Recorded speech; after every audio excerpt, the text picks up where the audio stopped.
The problem here is we're talking about a system that has the potential for damaging our ionosphere, which belongs to the planet. It's what keeps this life happening on this planet. It has the potential for creating huge physiological effects in populations as either a side effect or an intentional effect of the science. All of these things need to be explored. There are no biological scientists attached to the front end of this project. Much different than the Chariot project of the past, where they wanted to detonate thermonuclear weapons. It was biologists that said, hey, wait, this is damaging, this is not a healthy thing. In terms of this technology, some of the other applications that Bernard Easton spoke about might actually be quite useful. One of those applications were the idea of using a resonant frequency, a frequency that was tuned to the same frequency as, say, ozone, in a way that would create more ozone in the ozone layer.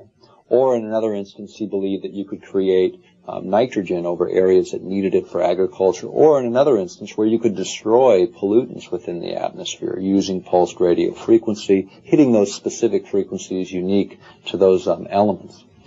Now, those are good applications, and applications that we certainly ought to explore, but they ought to be explored within the context of a non-military science, a science that goes beyond the bounds of weapon systems. More than that, let's talk a little bit about some of the other physiological effects and what's been discovered about non-ionizing low levels of radiation and their effect on living organisms. In every living person, there's a number of elements that are in non-toxic levels that if the levels were higher, they could create toxic effects. Iodine, for example. High levels of iodine will create a toxic effect. Low levels are unnoticeable. They won't create any problems whatsoever. But if you send in a pulsed radio frequency that resonates with or vibrates with that element, that chemical, what it creates is the effect of having ingested a large amount. In other words, a toxic effect. And yet it's a small amount. So when they do the blood work on you, they say, oh, there's no problem here. We can't understand why you're manifesting this illness. And yet within your system is enough iodine to create the effect. The effect of that is you're ill. You have all the symptoms of iodine poisoning without any chemicals showing up in your body. As a weapons effect, that's interesting. But as an effect for a side effect, it certainly could be quite damaging. As a physiological effect, one of the things to consider is that this same science, this idea of resonating specific frequencies for creating the same reaction to certain chemicals in your body, this is being utilized in Europe for healing purposes. So in Europe, where they're using the same basic foundational science for healing, in our country, in the United States, we're using this technology for killing.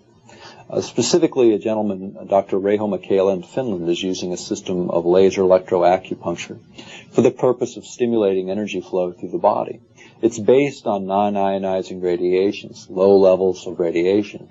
The laser, when you feel it on your skin, feels no more than a feather tapping your skin in terms of the electrical and energy coming off of the field that surrounds the laser light itself. It's a combination of electricity and laser light, but at a low level. Enough to break skin resistance, enough to enter your body, enough to cause chemical changes that then create a change in the general state of health. The same technology, the same foundational science is applied by the military in these kinds of weapon systems in what are called non-lethal weapon systems.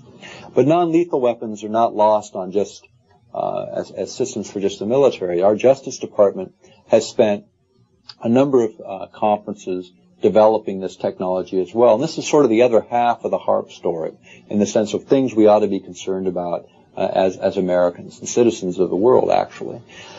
The non-lethal weapons, most recently 60 Minutes, just a few weeks ago, showed a radio frequency weapon system used to make people have symptoms of flu-like symptoms or seasick symptoms where you're totally disoriented. This is an important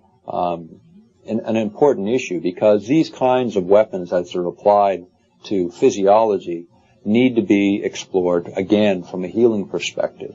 Electromedicine is the medicine of the future. It is what's coming. It's here in many parts of the world. In the next 10 years, we'll see more developments in this area. It's time to take that base science that the military has developed and transfer it to civilian hands. But the way they're transferring it right now, injustice. In 1985, there was a conference a conference held by the Justice Department to explore sort of new non-lethal weapon systems, weapons that could be used for riot control purposes and other purposes by justice. What they said at that time was, the place to go for this knowledge is to the military, because they have it all, but it's classified. In 1987, there was a follow-up conference. In that conference, they again discussed the idea that the military holds the technology, but they said, we're at a point where maybe we can bridge some dialogue. And in that bridging of dialogue, what they said is, but if we do this, if we're going to bring this technology over from for defense purposes to domestic use, we really need to do it through an open process, a process that everyone can participate in and see, so that it doesn't result in some kind of leak of information that might cause problems for the introduction of the technology. The next conference, 1993, was held and sponsored by Los Alamos Laboratories. The entire conference was classified, except for one small segment of it, which was the agenda. And within that agenda, the very leak they were looking for not happening has happened, because what they were talking about was radio frequency weapon systems for the use of manipulating human behavior. In terms of what does that mean to us, it means that Department of Defense technologies have now been transferred to Department of Justice for use within the boundaries of the United States. Why is this important? When you think about the other areas of non-lethal technology, which do include, in some cases, chemicals and chemical weapons that are forbidden under international agreement from being used in a war conflict situation with a declared enemy of the United States. But within the context of those chemical weapons treaties, there's an exemption. And the exemption is you can use them for domestic use. Moreover, you can continue to develop them for domestic use. We cite the chapter and section of that chemical weapons treaty specifically within our book because it is important. The United States signed off an agreement that says what we cannot use against a declared enemy, we can use as a country against our own citizens. Fundamentally, that's wrong. In terms of where does it go from here, we have now this huge transfer of technology, not just in chemical weapons, but in non-lethal weapons occurring from Department of Defense to Department of Justice, which allows the government to continue to develop these weapons technologies outside of Department of Defense, but in a way where they can be used against citizens for either riot control or crowd control, or who knows, because the thing about radio frequency weapons that's unique, you can't see it coming. It's not like a bullet. It's not like a club. It's something you can't even see coming at you.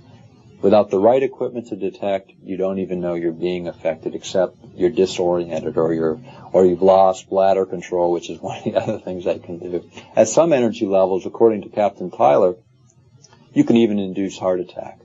So we're talking about technologies that are here now, that are being developed now, and that are now being transferred for domestic purposes. One of the other side effects and one of the other potential effects of this system, of this Haarp system, is the idea that it may interfere with migration patterns of certain animals. In Alaska, this is critically important because many of our people there rely on the migration patterns of animals for their sustenance. What we're talking about is a big departure from the traditional theory about how migration patterns and how animals orient when they migrate.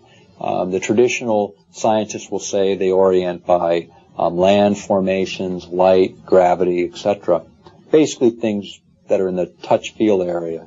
Others are saying and suggesting now, because of some recent discoveries, that perhaps the orientation is along magnetic lines of force. And that within the brains of a number of species of animals, they found a mineral called magnetite, which is electromagnetically active.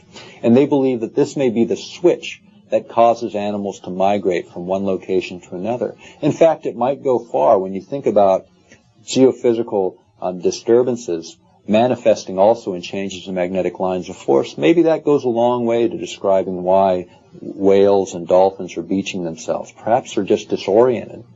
When you think about it in terms of migration patterns, we're going to inject energy into the magnetic lines of force. It's going to alter their character.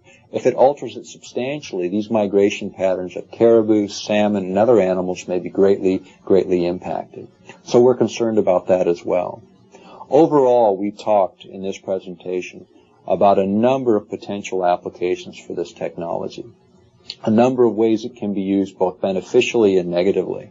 What we're asking for now is a moratorium on the science. until it can be more broadly reviewed by a contingent of scientists that don't work for the military, that don't necessarily work for academic institutions who draw most of their money from military establishment, but are truly independent and are leaders in their field, so that legislative bodies can begin to review this technology and its proper use and determine whether or not it needs to be set aside like nuclear energy or whether it needs to be advanced in a proper form for the benefit of human beings. It's not a simple issue. We've done a lot of research in compiling our data. It's not our words, it's their words. The only thing we've done is put it in form where it's easily understood.